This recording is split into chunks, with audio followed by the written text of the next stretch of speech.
ایک گاؤں میں ایک بیل رہتا تھا جسے اپنے مضبوط سینگوں پر بہت زیادہ غرور تھا۔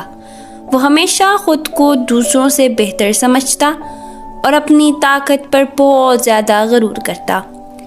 ایک دن وہ گاؤں کے قریب ایک مضبوط دیوار کے پاس آیا اور سوچنے لگا، میرے سینگ اتنے زیادہ طاقتور ہیں کہ میں اس دیوار کو بھی توڑ سکتا ہوں۔ بیل نے کچھ دیر بعد ہی دیوار کو ٹکر مارنا شروع کی۔ پہلے تو اسے لگا کہ دیوار ہل رہی ہے، لیکن حقیقت میں دیوار بالکل مضبوط تھی۔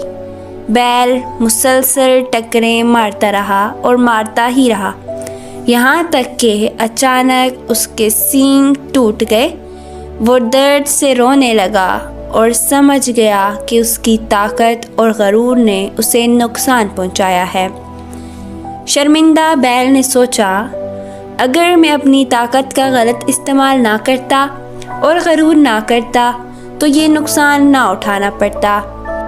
سبق: غرور اور اپنی طاقت پر فخر کرنا ہمیشہ نقصان کا باعث بنتا ہے۔